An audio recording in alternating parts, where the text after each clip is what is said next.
Google Classroom for my signature assignment.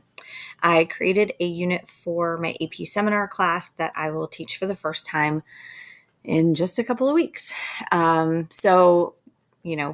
Classroom is a little bit clunky, as you know, and I'm going to do my best to streamline, my explanation. So I started with a post that gives an overview of the module. So it's the introduction that explains what the students will learn and why it's important. And as I said, I chose to start at the very beginning, as Julie Andrews might say. So this is literally like what I would be doing in the first couple of weeks of school. And I pulled the learning outcomes from the course exam description for the AP seminar course. And I chose to focus the students on relevance and credibility of sources as kind of like our way of dipping our toes into the research process. And then I also wanted to prioritize teamwork and, kids learning how to work in teams. And so that's why some of these learning objectives relate to different perspectives, team climate, and then also that last learning objective, reflecting on experiences of collaborative effort, I think is something that I'll run throughout the entire year. I also added a daily exit ticket link. This is something that I'd like to actually do, where every single day there is some type of question related to what we're learning about, or that might be open-ended, so that I can get really like a constant feedback loop from the kids that would inform my planning for the very next day. So you could see these are pretty open-ended, like what questions do you have regarding the class? A personal, like something that draws on their prior knowledge or experiences. This question I thought would be kind of fun to share the data and actually start getting into like, what does data look like? And when you put it into a graph and things like that. So that would be a daily piece. Then you can see in the stream, I'm not sure that I would present everything exactly in this order. This was somewhat like how I found the pieces, but so I'm going to switch over to classwork. So how I organized the information here was by topic, and you can see I have 3 topics: decision making, which is really about the team climate and team dynamic; communication styles, still also about teams and how we communicate; and then research. So the materials the learning resources that I included, most of them were about the research. And I found some really great pieces from College Board has some resources, and I paired it up with like Cornell Notes so the students would know to take notes. There was this really cool, actually I liked this a lot, from New Zealand, like a university in New Zealand, that had a great research skills guide. It's actually multiple pages. And the tiers of sources from University of Oregon, which connects students to, it's just a way of thinking about sources that I learned at the AP annual conference, like the different tiers. So those are resources. And then the solution fixation trap is actually the article. It's an article from Harvard Business Review that connects to an assignment, or an activity, I should say, that the kids will read this after they examine the data. So I'll go to that next. So I created this assignment. No, sorry, wrong one. Yeah, this one, where kids would look at the visuals that are in that article before they read the article.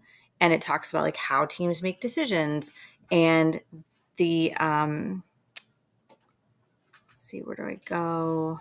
Oh, here it is. The Web 2.0 tool that I used for this is Canva, and I used their whiteboard feature. I used to love Jamboard, but Google doesn't do Jamboard anymore. So I pulled the 2 graphs here on this first whiteboard page, and I've got the directions at the top, and students can leave the sticky note. So it's like live and interactive, and they're really just kind of interrogating the 2 graphs and comparing and contrasting, and they have to make an observation, and then they have to ask a question. And then of course I see a typo. It's okay. We're just going to fix that real fast. Okay. Then on the second page,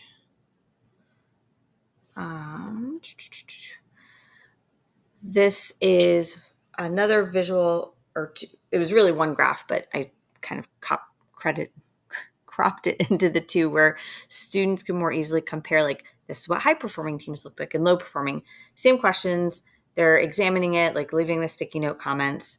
And so then we can have like a real discussion after all of this. So they would do this assignment first, and then they would go back and read the Harvard Business Review article. Okay, so then let me go back one, and communication strategies. We've got learning resources here, and then 2 activities that are more interactive.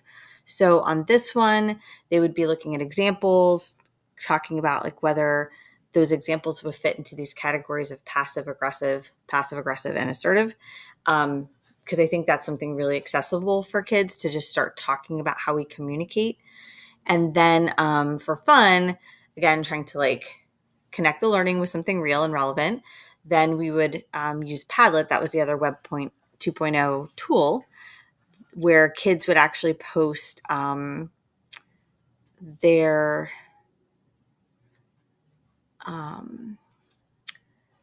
kids would post like examples, and I've got 2 here of like memes that are like these terms.